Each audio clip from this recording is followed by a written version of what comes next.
Guys, we don't have anything good to say. Well, don't say anything at all. Cry about it? Huh? Cry about it? Cry, like cry in their face? Not like they should cry about it. You know, we're here. Deal with it. Okay, you can say, okay, you have to deal with that. I mean, I didn't do anything to you. You know, that's something we all have to deal with. We have to live together. We should think about what we say, right? So Ibn Qayyim is saying that anything that leaves from his mouth is nafi'an salihan, beneficial and or righteous. وكذلك أعماله في منزلة الرائحة التي يشمها من جالس حامل المسك. And he says, also his or her actions, they are at the level of that which smells good, that anyone, if they were to smell it or sit next to that person, they would smell the misk. So your actions as well have an influence or effect on the ones that are around you. You notice rih al-misk, because you can smell it and the people that are around you can smell it. And if they smell it, wow, okay, where is that coming from? And they're going to go closer to the smell, wherever it came from. And they will enjoy that fragrance, right? They will enjoy the fragrance. That's why we, subhanAllah, may Allah bless Muhammad Jili, he left our community. I didn't get to see him when he left.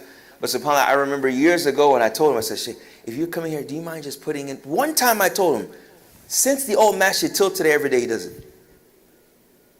Every day, subhanAllah, he would do it. He'd come in early and he'd put the misk on. If a non-Muslim comes in here, a new Muslim person to this community, what memory are they going to have? Nah?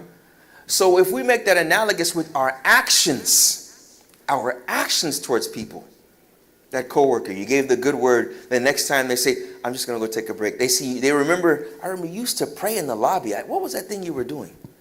I was praying. You pray at work? Yeah, I mean, God is the one that gave me the job. Right? Who gave us the job? So they remember you only in good. They remember you only in righteous. They don't have to agree with you, but they remember you in doing something that is good.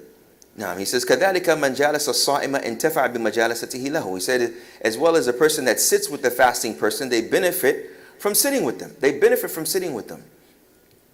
وَأَمِنَ فِيهَا مِنَ الزُّورِ وَالْكَذِبِ وَالْفُجُورِ وَالظُّلْمِ. And they are safe from bad speech, from lying, and any disobedience. I know when I sit around this person, they remind me about Allah. I know when I sit around this person, they remind me of honesty. I know when I sit around this person, I know when I sit around this person, I can't talk about people. Each and every single one of us has that older relative in our family. When we sit around them, they don't want to hear any complaining. They don't want to hear you talk about anyone. We also have the relative that does the opposite as well. Right? But you know when you sit around this person, they're going to remind you of good. You know it. And that's what the Prophet ﷺ is eventually saying. And all of this is really just from the analogy of rih al-misk. And look at how Ibn Qayyim breaks it down and categorizes it. And he says, rahimahullah, we're almost done. He said, هذا هو الصوم المشروع لا مجرد الإمساك عن الطعام والشراب. So he just mentioned the inner dimensions. He says, this is the legislated fasting. And I want to stop here for a minute. He says, هذا هو الصوم المشروع. This is the legislated fasting. Who is the legislator? Allah. So it's just not fasting to lose calories. Right? It's fasting to be a better person internally. It's fasting to practice discipline.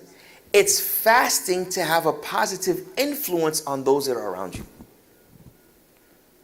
That's very important. He said, Som al-Mashrur. Because we may do things that will be similar to those that are not Muslim. We may do things that we know someone that is Muslim, but they are just doing horrible things.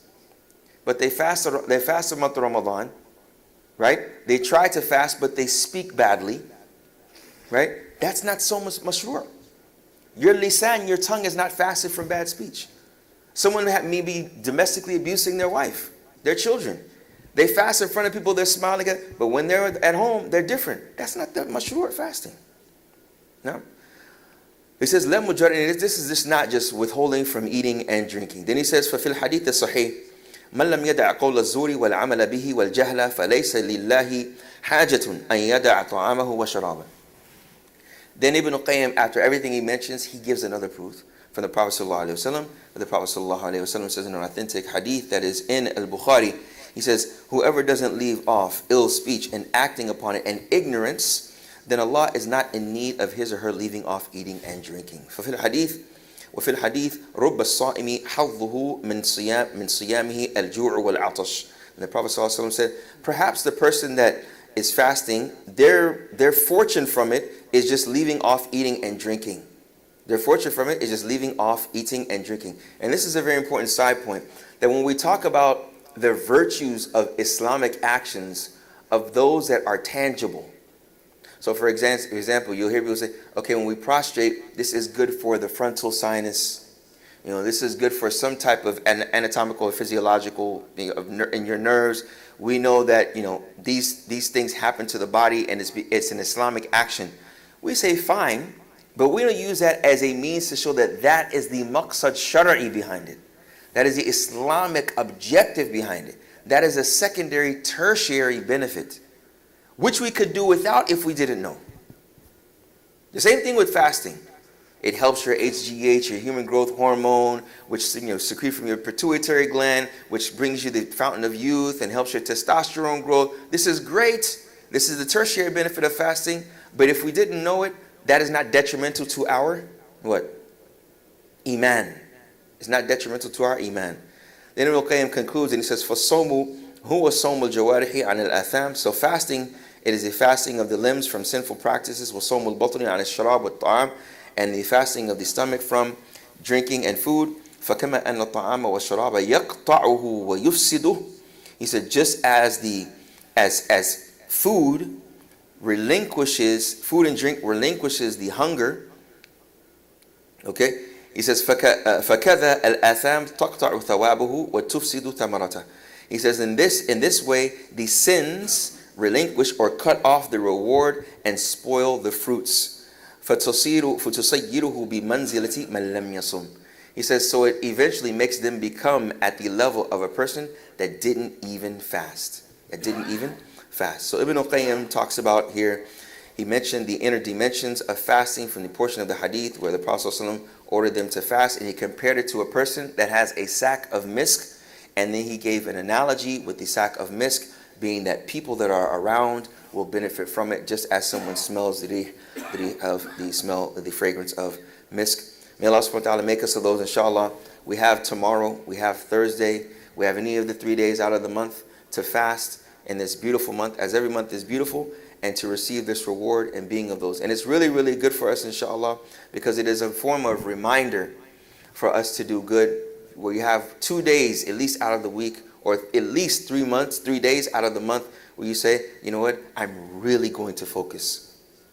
More than the other 5 days of the week, I will start by focusing on these 2 days, and inshallah we can increase it bi'idhnillahi ta'ala. So let's remember this virtue of fasting, to keep it in our spiritual diet, and inshallah that will make us of those that are more attentive of his beautiful names and attributes. ربنا آتنا في الدنيا حسنة وفي الآخرة حسنة وقنا عذاب النار اللهم اجعلنا من الصائمين القائمين يا رب العالمين وتب علينا إنك أنت التواب الرحيم اللهم انصر إخواننا المستضعفين في غزة يا رب العالمين وفي السودان يا رب العالمين وفي شيشان يا رب العالمين وفي السودان يا رب العالمين وانصر إخواننا المستضعفين في الصين يا رب العالمين وفي روهينجيا يا رب العالمين وفي مشارق الأرض ومغاربها يا رب العالمين وصلى الله وسلم وبارك على نبينا محمد وعلى آله وصحبه أجمعين.